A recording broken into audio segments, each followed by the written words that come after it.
واحلل عقدة من لساني يفقهوا قولي. سبحانك لا علم لنا إلا ما علمتنا إنك أنت العليم الحكيم. رب اشرح لي صدري ويسر لي أمري واحلل عقدة من لساني يفقهوا قولي. ولا حول ولا قوة إلا بالله العلي العظيم. اللهم صل وسلم وبارك على سيدنا محمد نور القلب وقرة العين وقوة الصدر وعلى آله وأصحابه وبارك وسلم عليه.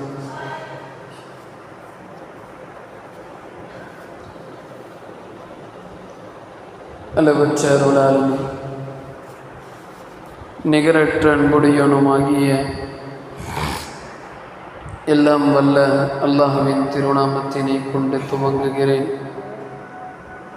ஸலவாத்தும் ஸலாமும் அகில தூதர் அருமைநாதர் சையதுனா முஹம்மது ரசூலுல்லாஹி ஸல்லல்லாஹு அலைஹி வஸல்லம் அன்னவர்கள் மீதும், நபி அவர்களின் பரிசுத்தமான குடும்பத்தார்கள், சத்திய சஹாபா பெருமக்கள், கர்பலா ஷுஹதாக்கள், தாபிஈன்கள், தபஉ தாபிஈன்கள், அக்த்வாபுகள், அகியாசுகள், நுஜபாக்கள், நுகபாக்கள், முஸ்லிம்கள், முக்மின்கள் நம் அனைவர்கள் மீதும் அல்லாஹ் நின்று நிலவச் செய்வானாக. அருமையான இஸ்லாமிய பெருமக்களே, சில தினங்களுக்கு முன்னால் மேராஜுடைய இரவினை நாம் அடைந்தோம். அதில் பல்வேறு தரப்பட்ட படிப்பினைகளை பற்றி, பாடங்களை பற்றி நாம் கேட்டோம். மேராஜ் இரவின் மூலமாக இந்த உம்மத்திற்கு கிடைக்கிற மிகப்பெரிய பலன் என்னவென்றால், நபிகள் நாயகம் ஸல்லல்லாஹு அலைஹி வஸல்லம் தொழுகையினை நமக்கு அன்பளிப்பாக பெற்று வந்தார்கள். அதுதான் நமக்கு கிடைத்த வெகுமதியிலேயே மிகப்பெரிய அன்பளிப்பு. குர்ஆனிலே அல்லாஹ் ரப்பல் ஆலமீன் வ அம்மா பிநிஅமத்தி ரப்பிக ஃபஹத்திஸ், உமது இரட்சகனுடைய நிஅமத்துக்களை, அருட்கொடைகளை எடுத்து காட்டுங்கள் என்று சொல்லுகிறார். நமக்கு கிடைத்த அருட்கொடைகளிலேயே மிகச்சிறந்த அருட்கொடைகள் என்னவென்றால், அல்லாஹ்வை நினைக்கிற உள்ளமும் அன்னலாரை நேசிக்கிற உள்ளமும் தான் முஃமின்களுக்கு கிடைத்திருக்கிற அருட்கொடைகளிலே ஆகச் சிறந்த அருட்கொடை. நபி ஸல்லல்லாஹு அலைஹி வஸல்லமை நேசிக்கிற உள்ளமும், அதிலே அல்லாஹ்விற்கான இடத்தினை பரிபூர்ணமாக அமைக்கிற உள்ளமும் தான் மூமின்களுக்கு கிடைத்திருக்கிற அன்பளிப்புகளிலேயே, அருட்கொடைகளிலேயே ஆகச் சிறந்தது என்பது மறுக்க முடியாத ஒரு மிகப்பெரிய உண்மை. அப்போ அருட்கொடைகளிலே இறைவனை நினைக்கிற அந்த தன்மையினை அல்லாஹ் நமக்கு கொடுத்திருக்கிறான் என்றால், அந்த தன்மைகளிலே ஸ்திரமாக, இஸ்திகாமத்தாக, கடைசி வரை நிலைப்பாடாக இருக்க வேண்டும் என்பது நமக்கு பெரியவர்கள், சாலிஹீன்கள், வலிமார்கள் காட்டி தந்த ஒரு அற்புதமான ஒரு நடைமுறை. சையதுனா ஜுனைதுல் பகுதாதி ரலியல்லாஹு அன்ஹு அன்னவர்களுடைய காலம், பகுதாது மாநகரத்தில் மிகப்பெரிய இறைநேச செல்வராக வாழ்ந்து கொண்டிருக்கிற சையதுனா ஜுனைதுல் பகுதாதி ரலியல்லாஹு அன்ஹு அன்னவர்கள் ஒரு முறை பகுதாதில் திருட்டு வேலையினை செய்து அதன் மூலமாக தண்டிக்கப்படக்கூடிய ஒருவருடைய தூக்கு மேடையில் அவர் தண்டிக்கப்பட்டு தொங்கிக் கொண்டிருக்கிற அந்த செய்தியினை கேள்விப்படுகிறார். வேகமாக தனது சகாக்களோடு அந்த இடத்தில் சென்று ஜுனைதுல் பகுதாதி ரலியல்லாஹு அன்ஹு அன்னவர்கள் தூக்கு மேடையில் தொங்கிக் கொண்டிருந்த அவருக்காக பாவ மன்னிப்பை கேட்டுவிட்டு அவரிடம் அவரை பார்த்து அழுதார்கள் என்று வரலாறு இருக்கு. இப்போ பக்கத்தில் இருக்கிறவங்க சொன்னாங்க, ஏன் அவருக்காக வேண்டி அழுகிறீங்க?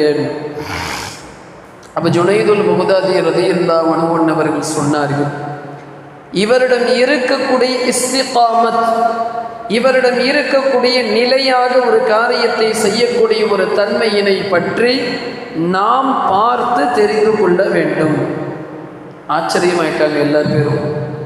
ஒரு திருடன் திருடிய காரணத்தால் அவருக்கு மரண தண்டனை கொடுக்கப்பட்டு தூக்கு மேடையில் தொங்கிக் கொண்டிருக்கிறார். அவரிடம் இருக்கக்கூடிய இஸ்திகாமத்தினை நாம் கேட்டு தெரிந்து கொள்ள வேண்டும், பார்த்து அறிந்து கொள்ள வேண்டும், பாடம் பெற வேண்டும் என்று சொல்லுவதை புரியாத ஜுனைதுல் பக்தாதி ரலியல்லாஹு அன்ஹு அவர்களுடைய முரீதீன்களும் முஹிப்பீன்களும் ஆச்சரியமிக்கவர்களாக பார்க்கிறார்கள். அப்போ சையதுனா ஜுனைதுல் பக்தாதி ரலியல்லாஹு அன்ஹு அவர்கள் சொன்னார், திருட்டு வேலையினை செய்தால் இஸ்லாத்திலே கையினை வெட்ட வேண்டும்.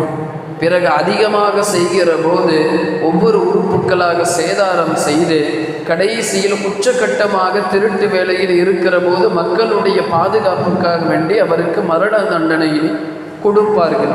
இவை அனைத்துமே தெரிந்து கொண்டு தனது உயிருக்கு ஆபத்து என்று தெரிந்தும் கூட தான் வைத்திருக்கிற தான் மேற்கொண்டு இருக்கக்கூடிய ஒரு தீய பழக்கத்தை விட வேண்டும் என்ற அந்த சிந்தனை இவருக்கு வரவே இல்லை.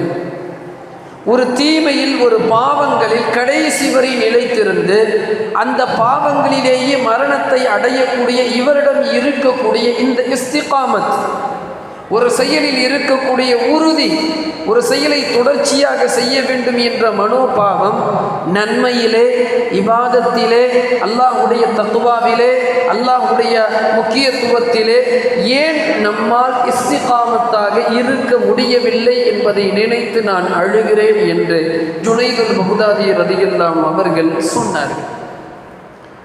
நன்மையான காரியத்தை செய்ய வேண்டும் என்பது ஒரு பக்கம், இன்னொரு பக்கம் அந்த நன்மையான காரியத்தை தொடர்ச்சியாக செய்ய வேண்டும் என்பது மறுபக்கம். ரஜபுடைய மாதத்திலேயே நபிகள் நாயகம் ஸல்லல்லாஹு அலைஹி வஸல்லம் ரமதானுக்கான முன்னேற்பாடுகளை செய்ய துவங்கி விடுவார்கள் என்பது ஹதீஸில் தெளிவாக இருக்கு. ரஜபுடைய மாதம் வந்துவிட்டாலே அல்லாஹும்ம பாரிக் லனா ஃபீ ரஜப வ ஷஅபான் வ பல்லிக்னா ஷஹ்ர ரமதான், யா அல்லாஹ் ரஜபிலேயும் ஷஅபானிலேயும் எங்களுக்கு பரக்கத்தை உண்டாக்கு, ரமதானுடைய மாதத்தினை அடையக்கூடிய தௌஃபீக்கை எங்களுக்கு நசீபாக்கு. இதில் சாலிஹீன்கள் தொடர்ச்சியாக அந்த துவாக்களோடு சேர்ந்து இந்த துவாக்களையும் சேர்த்து ஓதினார்கள். ووفقنا فيه للصيام والقيام وتلاوة القرآن. ரமதானுடைய மாதத்தை அடைகிற போது ரப்பே அதிலே நின்று தொழுவதற்கும் உனக்காக நோன்பு வைப்பதற்கும் உன்னுடைய குர்ஆன் ஷரீஃபினை ஓதுவதற்குமான சக்தியினை, தௌஃபீக்கை, வாய்ப்பை எங்களுக்கு நீ கொடு என்று இத்தனை பெரியார்களும் காலம் காலமாக இதுவரை கேட்டு வந்தார். ரஜபுடைய மாதம் துவங்குகிற போதே ரமதானுடைய மாதத்தினை அடையக்கூடிய சக்தி எங்களுக்கு தான். அற்புதமான ஒரு ரமதானுடைய மாதத்திலே உன்னை நின்று வணங்க வேண்டும், அதிகமாக தொழ வேண்டும் என்ற வாய்ப்பை மீண்டும் மீண்டும் நிறைய சாலிஹீன்கள் கேட்டாங்க. ஏன் கேட்டார்கள்? நபி ஸல்லல்லாஹு அலைஹி வஸல்லம் அன்னவர்கள் கேட்பது வழமையாக வைத்திருந்தார். அந்த அளவுக்கு ரமதானுடைய மாதத்திற்கு முக்கியத்துவத்தை கொடுத்தார்கள். அதிலே அதிகமாக தொழுவதற்கு முக்கியத்துவம் கொடுத்தார்கள்.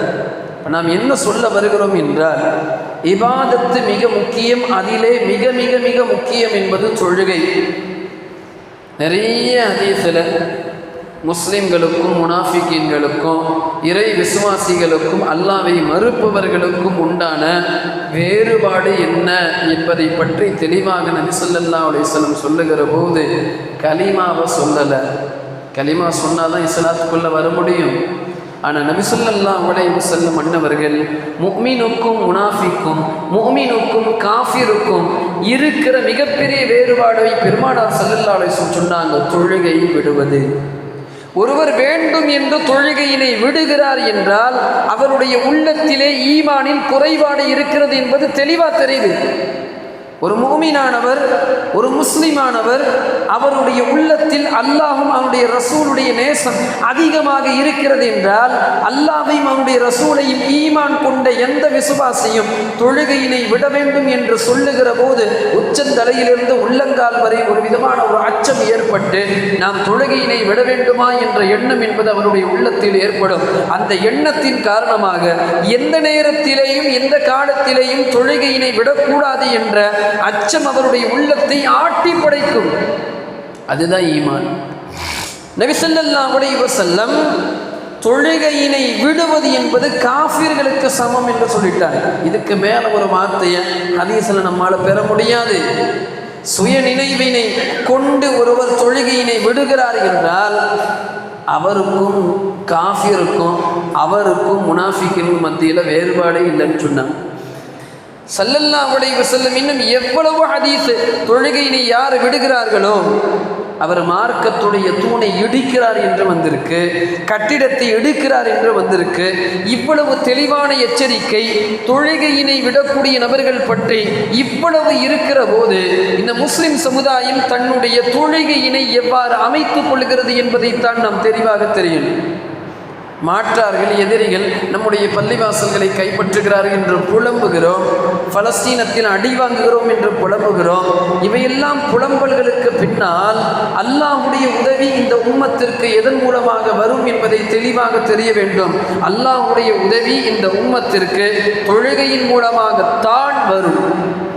எப்போ தொழுகையில் அசால்ட்டுத்தனம், கவனக்குறைவு இந்த உம்மத்திற்கு வந்து விடுகிறதோ அப்பொழுதே நாம் புரிந்து கொள்ள வேண்டும், இந்த உம்மத்துடைய தோல்வி இப்பொழுதே முடிவிற்கு ஆக்கப்பட்டிருக்குது. ஏன்னா மூமினுக்கும் முனாஃபிக்கும், மூமினுக்கும் காஃபிருக்கும் இருக்கிற வேறுபாடு தொழுகை தான். தொழுகையினை விடுவது என்பது குஃப்ருக்கு சமம் என்று நபி ஸல்லல்லாஹு அலைஹி வஸல்லம் சொல்லுகிறார்கள். அப்போ பெருமானார் ஸல்லல்லாஹு அலைஹி வஸல்லம் தொழுகையினை இந்த அளவுக்கு முக்கியத்துவமாக கொடுக்குறாங்க. முஸ்லிம் ஷரீஃபில் ஒரு ஹதீஸ் வருது. அப்துல்லா இப்னு மஸ்ஊத் ரலியல்லாஹு அன்ஹு அவர்கள் அறிவிக்கிறார்கள்.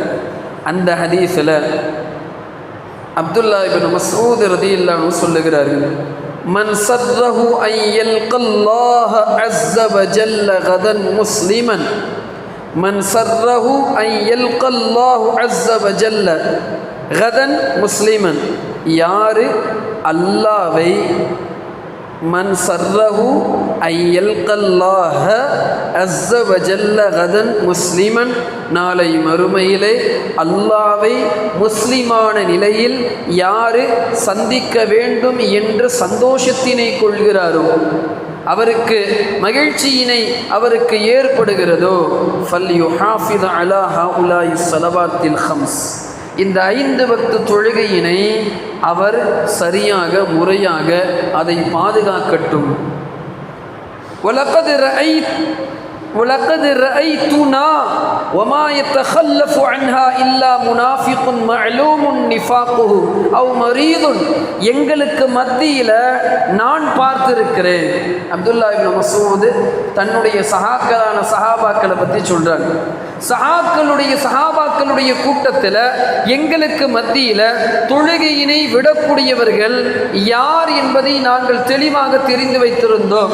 தெளிவாக யார் முனாஃபிக்காக இருந்தார்களோ, யாரு நோயாளியாக இருந்தார்களோ அவர்கள் மாத்திரம்தான் எங்களுக்கு மத்தியில் தொழுகையினை விடக்கூடியவர்களாக இருந்தாங்க. அப்போ எங்களுக்கு மத்தியில் ஒரு பழக்கம் என்னன்னா, தொழுகையினை வேண்டும் என்று விடக்கூடியவர்களை சஹாபாக்களான நாங்கள் அவர்களை காஃபிருடைய லிஸ்ட்டில், முனாஃபிக்குடைய லிஸ்ட்டில் தான் வச்சுருந்தோம். மோமினுடைய லிஸ்ட்டில் நாங்கள் வைக்கலை. சொல்லுவது யார்? அப்துல்லா இப்னு மஸ்ஊத் ரலியல்லாஹு அன்ஹு அவர்கள். பஸார் எனும் ஹதீஸ் கிதாபில் இன்னும் ஒரு ஹதீஸ் பதிவாக இருக்குது. அந்த ஹதீஸில் தெளிவாக அப்துல்லா இப்னு உமர் ரலியல்லாஹு அன்ஹு அவர்கள் சொல்லுகிறார்கள். அவங்க என்ன சொல்கிறாங்கன்னா, குன்னா இதா ஃபகத்னா அர்-ரஜுல ஃபில் இஷாஇ வஸ்-சுப்ஹ், சுபுஹ் தொழுகையிலேயும் இஷா தொழுகையிலேயும் நாங்கள் யாரையாவது பெற்றுக்கொள்ளவில்லை, யாரையாவது நாங்கள் பார்க்கலை, நாங்கள் இழந்துட்டோம். நம்ம பாஷையில் சொன்னால் இஷா தொழுகைக்கும் சுபுஹ் தொழுகைக்கும் ஒருவர் வருவதில்லை என்பதை நாங்கள் பார்த்தால், அஸனா பிஹி அவ்வன்ன, அவர் தப்பானவர் என்பதை நாங்கள் முடிவிற்கு வந்துடுவோம், அவர் முனாஃபிக்கு, அவர் காஃபிரு என்று நாங்கள் முடிவிற்கு நாங்கள் வந்து விடுவோம். சொல்லுவது யாரு? அப்துல்லா இப்னு உமர் ரலியல்லாஹு அன்ஹு. சுபுஹு தொழுகையிலேயும் இஷா தொழுகையிலேயும் அசால்ட்டாக கவனக்குறைவாக எங்களுக்கு மத்தியில் இருப்பவர்களை நாங்கள் தவறான பார்வையினை கொண்டு மாத்திரம்தான் நாங்கள் பார்ப்போம் என்று அறிவிப்பது யாரு? அப்துல்லா இப்னு உமர் என்ற மிகச்சிறந்த சஹாபி. அப்ப தொழுகையினை விடுவதும், அதிலே மிக முக்கியமாக சில தொழுகைகளை விடுவது என்பது அவர்களுடைய உள்ளத்தில் நயவஞ்சகம் இருக்கிறது என்பதை சஹாபாக்களுடைய வாழ்க்கை தெளிவாக காட்டுகிறது. திருமதி ஷரீஃப்ல ஒரு ஹதீஸ் வருது. அந்த ஹதீஸை சய்யிதுனா அபூ ஹுரைரா ரலியல்லாஹு அன்ஹு அவர்கள் அறிவிக்கிறாங்க. முஷ்ரிக்கீன்கள், மக்காவுடைய முஷ்ரிக்கீன்கள் ஒரு சதி திட்டத்தை தீட்டுகிறார்கள். என்ன சதி திட்டம்னா, அசர் தொழுகையில் முஸ்லிம்கள் அனைவர்களும் தொழுது கொண்டு இருக்கிற நேரத்தில் அவர்களை தாக்க வேண்டும் என்ற சதி திட்டம் தீட்டுகிறார்கள். அந்த சதி திட்டத்தினை பற்றி ஜிப்ரீல் அலைஹிஸ்ஸலாம் அன்னவர்கள் நபி ஸல்லல்லாஹு அலைஹி வஸல்லம் அன்னவர்களை எச்சரித்து என்ன செய்கிறாங்க? கூட்டத்தை ரெண்டா பிரித்து, ஒரு கூட்டம் தொழுகட்டும், ஒரு கூட்டம் பாதுகாக்கட்டும். பாதுகாக்கக்கூடிய கூட்டம் தொழக்கூடியவர்கள் தொழுகையை முடித்து வரக்கூடிய நேரத்தில் தொழுதவர்கள் பாதுகாக்கட்டும், அதுவரை பாதுகாப்பில் இருந்தவர்கள் தொழட்டும் என்று ஒரு திட்டத்தினை போர்க்களத்தில் எவ்வாறு தொழ வேண்டும் என்ற அந்த செயல்பாட்டை ஜிப்ரீல் அலைஹிஸ்ஸலாம் எடுத்து சொல்றாங்க. இந்த ஹதீஸ்ல மிக முக்கியமான ஒரு வாசகம் இடப்பட்டிருக்கு. அதுதான் நமக்கு ரொம்ப முக்கியம். சஹாபாக்களை குறித்து காஃபிர்களான முஷ்ரிக்கீன்களான அந்த நபர்கள் என்ன சொன்னார்கள் என்பதை தெளிவாக திருமதி ஷரீஃப்ல இருக்கு. இன்ன ஹாவுலாயி ஸலாத்தன் ஹிய அஹப்பு இலைஹிம் மின் ஆபாஇஹிம் வ அப்னாஇஹிம் வ ஹிய அல் அஸர். முஸ்லிம்களிடத்தில் அசருன்னு ஒரு தொழுகை இருக்குது. அந்த தொழுகை அவர்களுக்கு எந்த அளவுக்கு முக்கியத்துவம்னா, அவர்களுடைய மூதாதையர்களை விட்டும், அவர்களுடைய குழந்தைகளை விட, அவர்களுடைய பெற்றோர்களை விட அவர்களுக்கு அசர் தொழுகை மிக பிரியமாக இருக்கும். அந்த நேரத்தில் நாம் அவர்களை தாக்க வேண்டும் என்று திட்டத்தை தீட்டினார்கள். முஸ்லிம்கள் என்றால் அவர்களுக்கு தொழுகையின் மீது தனது குழந்தைகளை விட, தனது பெற்றவர்களை விட அவர்களுக்கு அதிகமான விருப்பம் இருக்கிறது, அவர்களுக்கு அதிகமான முஹப்பத் இருக்கிறது என்பது ஈமானுடைய அடையாளம். சஹாபாக்கள் அப்படிதான் இருந்தார். எவ்வளவு நேரம், எவ்வளவு வியாபாரம் இருந்தாலும், எவ்வளவு வேலையாக இருந்தாலும், எவ்வளவு முக்கியத்துவமான ஒரு செயலாக இருந்தாலும் தொழுகையா தூக்கி வீசிட்டு பள்ளிவாசலுக்கு வந்துடும். ஏராளமான சொத்துக்களை அல்லாஹ்வுடைய பாதையில் தொழுகையுடைய நேரத்திலே அது தடையாக வந்தது என்பதற்காக தூக்கி வீசியவர்கள் சஹாபாக்கள்.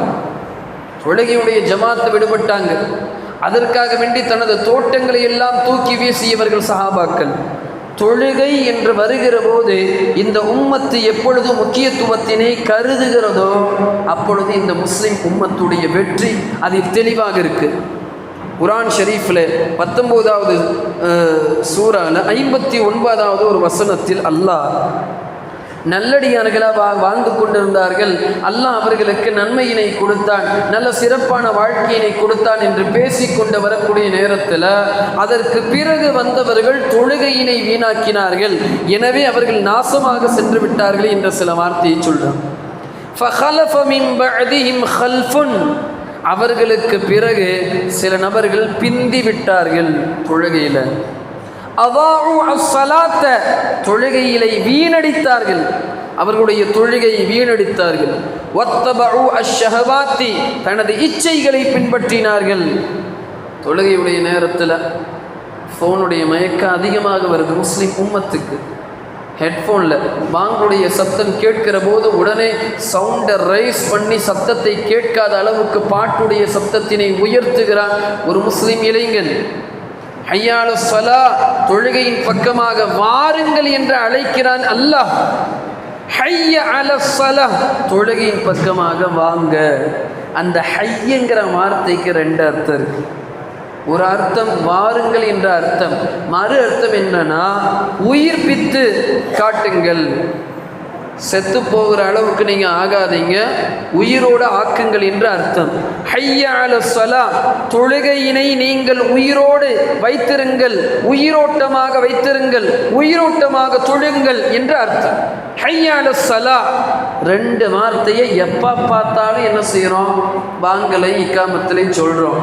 அந்த விஷயத்தில் இந்த உம்மத்து மிகவும் மிகவும் மிகவும் தாழ்மையாயிடுச்சு, தோத்துருச்சு.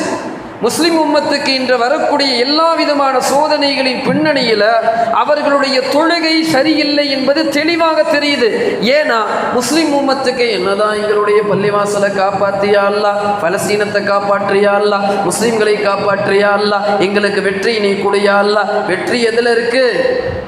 தெளிவாக ஒவ்வொரு வாங்கிலேயும் ஒவ்வொரு இக்காமத்திலேயும் வெற்றி எங்க இருக்கு என்பதை முஅத்தின்கள் தெளிவா சொல்றாங்க. ஹய்யா அலஸ் ஸலா, தொழுகைக்கு வாருங்க, ஹய்யா அலல் ஃபலா, வெற்றிக்கு வாருங்க. தொழுகைதான் வெற்றி, தொழுகை வெற்றி. எப்பொழுது தொழுகையில் இந்த உம்மத்து சோர்வாக ஆகிவிடுகிறதோ, தொழுகை தொழுவதை விடுகிறதோ, கண்டிப்பா வாழ்க்கையில பரக்கத்து இருக்காது. எழுதி வைத்துக் கொள்ளுங்கள், ஒருவருடைய வாழ்க்கையில் தொழுகை இல்லை என்றால் ஒரு விதமான பதட்டம் இருக்கும், ஒரு விதமான ஒரு நிம்மதி இல்லாமல் இருக்கும், எப்போ பார்த்தாலும் ப்ரெஷர் இருக்கும், நிறைய சம்பாதிப்போம், கையில் பரக்கத்து இருக்காது. சாலிஹீன்கள் தெளிவாக சொல்லுறாங்க, லட்சக்கணக்கில் சம்பாதிச்சாலும் பரவாயில்ல, ஒரு வருடம் தொழுகை இல்லைன்னா அத்தனை சொத்துக்களும் தரைமட்டமாக ஆகிவிடும். திடீர்னு ஒரு நோய் வரும், திடீர்னு ஒரு விபத்து வரும், திடீர்னு ஒரு பிரச்சனை வரும், இருக்கிறது எல்லாமே வாஷ் அவுட் ஆயிடும். என்னடா இவ்வளோ சம்பாதிக்கிறோம், கையிலேயே நிற்க மாட்டேங்குது, இவ்வளோ அளவுக்கு நம்ம சிரமப்பட்டு நமது குடும்பத்திற்காக சேர்க்கிறோம், கடனுக்கு மேலே கடன், ஏழ்மைக்கு மேலே ஏழ்மை, மனைவி என் பேச்சை கேட்க மாட்டேங்கிறா, எங்கள் அம்மா கேட்க மாட்டேங்கிறா, வீட்டில் என் மாமியாருக்கும் எனக்கும் சண்டை, என் மாமனாருக்கும் எனக்கும் சண்டை, ஆயிரக்கணக்கான பிரச்சனைகளை மக்களுக்கு மத்தியில் பதிவிடக்கூடிய நாம் முசல்லாவில் அல்லாஹ்விடத்தில் என்ன பதிவு செய்தோம்? இந்த உம்மத்திற்கு இன்று வரக்கூடிய அனைத்து சோதனைகளின் பின்னணிகளையும் தெளிவாக தெரிவது என்னன்னா, இந்த முஸ்லிம் உம்மத்து தொழுகையில எப்பொழுது கவனக்குறைவு செய்து விடுகிறதோ அப்ப வாழ்க்கையுடைய பரக்கத்தை அல்லாஹ் எடுத்து விடுகிறான். தெளிவாக எக்கச்சக்கமான ஹதீஸுகளில், ஏராளமான குர்ஆனுடைய ஆயத்துக்களில் தொழுகையிலை விடுவது தொடர்பாக ஏராளமான தண்டனைகள் தெளிவாகவே வருது. இவை அனைத்தையும் தெரிந்து கொண்டு தான் நம்ம என்ன செய்கிறோம், தொழுகையை தொழுவதை விட்டுறோம். நபி ஸல்லல்லாஹு அலைஹி வஸல்லமுடைய அந்த கடைசி நேரத்தினை பற்றி நபி ஸல்லல்லாஹு அலைஹி வஸல்லமுடைய வரலாற்று குறிப்புகள் வருது. சையதுனா முஹியத்தீன் ஷேக் அப்துல் காதிர் ஜீலானி கத்தஸல்லாஹு சிர்ரஹுல் அஸீஸ் அன்னவர்கள் கடுமையாக இறை வழிபாட்டை செய்து கொண்டிருக்கிற அந்த நேரத்தில் ஒரு அசரீரி சத்தம் கேட்டது என்பது அவர்களுடைய வரலாற்று குறிப்பில் இருக்கு. பின்னாடி ஒரு காலம் வருது, முஹியத்தீன் ஷேக் அப்துல் காதிர் ஜீலானி ரதியல்லாஹு அன்ஹு அவர்களிடம் கேட்கிறார்கள், அந்த அசரீரி சத்தம் ஷைத்தானுடைய சத்தம் என்று நீங்கள் எப்படி விளங்கினீங்க? அந்த அசரீரி சத்தம் சொல்லுச்சு, முஹியத்தீனே, இன்றிலிருந்து உங்களுக்கு தொழுகை என்பது மன்னிக்கப்பட்டு விட்டது, இன்னைக்கு இருந்து நீங்கள் என்ன செஞ்சிடலாம், தொழுகை விட்டுடலாம். அப்போ முஹியத்தீன் ஷேக் அப்துல் காதிர் ஜீலானி கத்தஸல்லாஹு சிர்ரஹுல் அஸீஸ் சொன்னாங்க, நான் அதை ஷைத்தானுடைய குரல் என்பதை எவ்வாறு கணித்து கொண்டேன் என்றால், எம் பெருமானார், எனது பாட்டனார் எம் பெருமானார் ஸல்லல்லாஹு அலைஹி வஸல்லம் அவர்கள் கடைசி நேரத்தில் கூட, தொழுகைக்கு வராத அந்த நிலையில் கூட நபி ஸல்லல்லாஹு அலைஹி வஸல்லம் அன்னவர்களை இரு சஹாபாக்கள் தாங்களாக தோளிலே பிடித்து கொண்டு நபி அவர்களை தொழுகைக்காக அழைத்து கொண்டு வந்தார்கள். ஹதீஸ்ல தெளிவா இருக்கு, நபி ஸல்லல்லாஹு அலைஹி வஸல்லம் அன்னவர்கள் நடந்து வருவதற்கு சக்தி இல்லாத அந்த நேரத்தில் கூட சஹாபாக்களுடைய தோளிலே பெருமானார் ஸல்லல்லாஹு அலைஹி வஸல்லமை சுமந்து கொண்டு பள்ளியில் வரக்கூடிய நேரத்தில் நாயகத்துடைய கால்கள் பூமியில கோடிட்டவாறு வந்தது என்ற ஹதீஸ் இருக்கு. இந்த உம்மத்துடைய தலைவர் கடைசி நேரத்தில் கூட தன்னால் தொழ முடியாது, நின்று தொழ முடியாது என்று இருக்கின்ற போது கூட, நான் முடங்கிவிட்டால் அதை காரணமாக வைத்து எனது உம்மத்து தொழுகையை விட்டு நிராசை அடைந்து விடுவார்கள் என்பதற்காக கடைசி நேரத்தில் வரைக்கும் நபி ஸல்லல்லாஹு அலைஹி வஸல்லம் தொழுகைக்காக பள்ளிவாசலுக்கு வந்தார்கள் என்பது ஹதீஸ். அந்த சம்பவத்தினை முஹியத்தீன் ஷேக் அப்துல் காதிர் ஜீலானி சொல்லி, என் பெருமானார் ஸல்லல்லாஹு அலைஹி வஸல்லம் கடைசி நேரத்தில் கூட தொழுகையை விடவில்லை, ஒரு சப்தம் என்னை தொழுகை மன்னிப்பாகிவிட்டது என்று சொன்னால் அது நிச்சயமாக ஷைத்தானுடைய சத்தமாக இருக்கும். எனவே நான் விளங்கிக் கொண்டேன் என்று சொல்றாங்க. ஆன்மீகம் பேசக்கூடிய எவர்களும் ஷரியத்தை விடுறாங்க, தொழுகை சரியில்லை அப்படின்னா அவங்க ஆன்மீகவாதி ஏற்றுக்கொள்ள முடியாது. நான் ஷேக்கு, நான் பெரிய வழி, எனக்கு தொழுகை மன்னித்து விட்டது என்று ஒருவர் வாதாடினால் அவர் ஷேக்கும் இல்லை, வழியும் இல்லை. இதுதான் மார்க்கத்துடைய தெளிவான தீர்ப்பு. சுய அறிவு இருந்து, சுய புத்தி இருந்து ஒருவர் என் மீது தொழுகை கடமை இல்லை என்று வாதிடுகிறார் என்றால் அவரிடம் இருக்கிற ஆன்மீகம் அனைத்தும் குப்பைக்கு சமம் என்பது தெளிவாக சாலிஹீன்கள் சொல்றாங்க. எனவே அருமையான இஸ்லாமிய பெருமக்களே, தொழுகை அவ்வளவு முக்கியமானது. கடைசி நேரத்தில் நபி ஸல்லல்லாஹு அலைஹி வஸல்லமுடைய வாழ்க்கை குறிப்புகள் சொல்லுது, இந்த முஸ்லிம் உம்மத்தினை, சஹாபா பெருமக்களை ரசூல் கடைசியாக மொத்தமாக பார்த்து ரசித்தது அவர்கள் தொழுகையில் சஃப்பு சஃப்பாக நின்ற அந்த நேரத்தில் தான் என்பது ஹதீஸில் இருக்கு. நபி ஸல்லல்லாஹு அலைஹி வஸல்லம் மரணத்துடைய படுக்கையில் படுத்து கொண்டிருக்கிறார். அந்த நேரத்தில் மரணத்துடைய படுக்கையில் படுத்து கொண்டிருக்கிற அந்த நேரத்தில் ஸல்லல்லாஹு அலைஹி வஸல்லமுடைய திருநாவிலிருந்து சில வார்த்தைகள் மீண்டும் மீண்டும் வந்தது. அப்படி வந்த அதிகமான வார்த்தையினை ஹதீஸ் பதிவாக்குகிறது. அதில் அதிகமாக வந்த வார்த்தை என்ன தெரியுமா? ரசூல் இந்த உம்மத்தினை பெண்களுடைய விடயத்தில் எச்சரிக்கையாக இருங்கன்னு சொன்னாங்க. பெண்கள் உங்களுக்கு அமானிதமானவர்கள், ஏதோ உங்களுக்கு அடிமை நினைச்சிடாதீங்க. உங்களுடைய வீட்டு பெண்கள் உங்களுக்கு திருமணத்தை முடித்து கொடுக்கிறார்கள் என்றால், கொடுக்கப்பட்டிருக்கிறார்கள் என்றால் அல்லாஹ் மூலமாக உங்களுக்கு அமானிதமாக கொடுக்கப்பட்டவர்கள். அந்த அமானிதத்தை நீங்கள் பேணுங்கள் என்று ஸல்லல்லாஹு சொன்னாங்க. வரிசையாக சொன்ன ஸல்லல்லாஹு அலைஹி வஸல்லம் அதிகமாக மரணப்படுக்கையில் சொன்ன வார்த்தை ஊசிக்கும் பிஸ்ஸலா, உங்களுக்கு தொழுகையுடைய விடயத்தில் நான் எச்சரிக்கிறேன், உங்களுக்கு நான் நசீயத்தை செய்கிறேன். ரசூல் மரணத்துடைய நேரத்தில் கூட இந்த உம்மத்திற்கு தொழுகையினை பற்றி திருப்பி திருப்பி சொன்னாங்க. நாம் அதை கைப்பற்ற வேண்டும், இதை கைப்பற்ற வேண்டும், அந்த வேண்டும், இப்படி வேண்டும், நமது பள்ளிவாசலை பாதுகாக்க வேண்டும், முஸ்லிம் உம்மத்தை பாதுகாக்க வேண்டும். இது எல்லாமே தொழுகையில தான் இருக்கு. தொழுகையில பேணுதலாக இருக்கிறோமா? தெளிவாக குர்ஆன்ல அல்லாஹ் ரப்பல் ஆலமீன் தெளிவாக சொல்லுகிறார், வல்லதீனஹும் அலா ஸலாத்திஹிம் யுஹாஃபிதூன். முஸ்லீம்னா முஃமின்னா யாரு? அல்லாஹ் அடையாளப்படுத்தி வருகிறான். முஸ்லீம்னா யார் தெரியுமா? வல்லதீனஹும் அலா ஸலாத்திஹிம் யுஹாஃபிதூன், அவர்களுடைய தொழுகைகளை யாரு பாதுகாக்கிறார்களோ அவன்தான் முஸ்லீம். நான் தொழுகலை, தயவு செய்து முஸ்லீம்னு சொல்லாதீங்க. ஏன்னா ரசூலுல்லாஹ் தெளிவாக சொல்லிட்டாங்க, அஸ்ஸலாத்து இமாதுத்தீன், தொழுகை மார்க்கத்துடைய தூண். தூணை எடுத்துட்டா கட்டிடம் இடிஞ்சிரும். நான் தொழுகலை ஆனால் நான் முஸ்லீம் சொன்னால் பெயர் தாங்கி முஸ்லீம்னு சொல்லிக்கோங்க தவிர முஸ்லீம்னு சொல்ல முடியாது. ஒவ்வொரு நபர்களும் மாற்று மதத்தார்களும் தங்களுடைய மதங்களுடைய கோட்பாடுகளை, சடங்குகளை எந்த அளவுக்கு அவர்கள் பின்பற்றுகிறார்கள் என்று பார்க்கின்ற போது இந்த முஸ்லிம் உம்மத்து வெறும் 5 வக்து தொழுகையில் எவ்வளவு அசால்ட்டாக சடங்குக்காக வேண்டி கவனக்குறைவாக இருக்கிறார்கள் என்று பார்க்கின்ற போது மிக வேதனையாக இருக்கு. குர்ஆனில் தெளிவாக ஒரு இடத்துல மூமின்கள் வெற்றி பெறுவார்கள். எந்த மூமின்கள்னு அல்லாஹ் சொல்கிறான் தெரியுமா? மூமின்களுக்கு எதனால் வெற்றி வரும்? கத் அஃப்லஹல் முஃமினூன் அல்லதீன ஹும் ஃபீ ஸலாத்திஹிம் காஷிஊன். தொழுகையில் யார் பேணுதலாக இருக்கிறார்களோ அந்த முஃமின்கள் மட்டும்தான் வெற்றி பெறுவாங்க. இன்று உலகளாவிய அளவுக்கு இஸ்லாமியர்கள் அடி வாங்குகிறார்கள், மிதி வாங்குகிறார்கள், தீவிரவாத பட்டங்களை சுமக்கிறார்கள், எதுவுமே இல்லாத அளவுக்கு வஞ்சிக்கப்படுகிறார்கள். இஸ்லாமிய சமுதாயம் சொந்த நாட்டிலேயே அகதிகளைப் போல வாழுகிறார்கள் என்றால் அவர்கள் தங்களுடைய இபாதத்துக்களை, தங்களுடைய தொழுகைகளை பேணுதலாக இல்லை என்பது தெளிவாக தெரியுது. தொழுகை விடணுமா? மார்க்கம் தெளிவாக சொல்லுது, நீ தொழுகை விடணுமா? ஒன்று, நீங்கள் பைத்தியங்களாக இருக்கணும். நான் பைத்தியம், என் மேலே தொழுகை கடமை இல்லை. நான் தொழுகையினை தெளிவாக விடுகிறேன் என்றால் மார்க்கம் எனக்கு அளித்திருக்கிற சலுகை என்ன? நான் தெளிவான பைத்தியமாக இருக்கணும். இல்லைனா எனக்கு மயக்கத்தில் இருக்கணும். இல்லைனா தொழுகை வராத அளவுக்கு உண்டான மிகப்பெரிய நோயாளியாக இருக்கணும். இல்லைனா பொம்பளையாக இருக்கணும். பெண்களுக்கு மாதவிடாயுடைய நேரத்திலேயும் குழந்தை பேர் வரக்கூடிய நேரத்திலேயும் தொழுகையை விடலாம். இதை தவிர எந்த நேரத்திலேயும் தொழுகையை விடுவதற்கு மார்க்கம் அனுமதிக்கல. உச்சகட்ட போர்க்களம் நடந்து கொண்டிருந்த அந்த நேரத்தில் கூட சஹாபாக்கள்ல ஒரு பிரிவு தொழுகையினை தொழுது கொண்டே இருந்தாங்க, மற்றவர்கள் போர் செய்து கொண்டே இருந்தாங்க. போர் செய்து வருவார்கள், இவர்கள் மீண்டும் தொழுகையை தொழுதவர்கள் போருக்கு செல்வார்கள், அவர்கள் இங்கே வந்து தொழுவார்கள். போர்க்களத்தில் கூட தொழுகையினை விடுவதற்கு மார்க்கம் அனுமதிக்கல, பயணங்களில் விடுவதற்கு அனுமதிக்கல, நோயாளியாக இருக்கிற நேரத்தில் அனுமதிக்கல, எந்த நேரத்திலையும் தொழுகை விடுவதற்கு அனுமதிக்கல.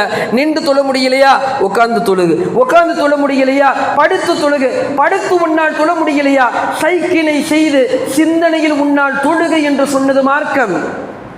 ஒளி செய்து தொழ முடியலையா தயம்முமை செய். இவ்வளவு சலுகைகளை கொடுத்ததற்கு பிறகு பயணத்தில் என்னால் தொழுகை தொழ முடியாது, 2 ரக்காத்தா சுருக்கி தொழுகு. 4 ரக்காத்து இருக்கக்கூடிய அத்தனை ரக்காத்துக்களையும் பயணத்தில் 2ஆக சுருக்கி தொழுகு. இவ்வளவு சலுகைகளை கொடுத்ததற்கு பிறகு கூட ஒரு ரேஷன் கடையில் ஒரு பொருளை கொடுக்குறாங்க, 3 மணி நேரம் போய் நின்று வாங்குறதுக்கு நமக்கு தெரியுது. பேங்க்ல ஒரு செலானை பதிவிடுவதற்காக வேண்டி கியூல நின்று கிட்டத்தட்ட 2 மணி நேரம் காத்திருக்க நமக்கு தெரிகிறது. மெடிக்கல் ரஃபாக பைக்கில் எடுத்துக்கிட்டு ஒரு நாள் முழுவதும் அலைய தெரியக்கூடிய என்ற இஸ்லாமிய இளைஞர்கள் வெறும் 40 நிமிஷம் ஒரு நாளைக்கு அல்லாஹ்வுக்காண்டி ஒதுக்குவதற்கு முடியவில்லை என்றால் இதன் மூலமாக முஸ்லிம் சமுதாயம் தோற்று போய்விட்டது என்பது தெளிவாக தெரிகிறது. எனவே நம்முடைய குறைகளை திருத்த வேண்டும், பள்ளிக்கு வர வேண்டும், பள்ளிவாசலை பாதுகாக்க வேண்டும், தொழுகையாளியாக மாற வேண்டும். அத்தகைய நன்மக்களாக அல்லாஹ் நம் அனைவர்களையும் ஆக்கியருள்வானாக. அல்ஹம்துலில்லாஹி ரப்பில் ஆலமீன். அருமையான இஸ்லாமிய பெருமக்களே, நம்முடைய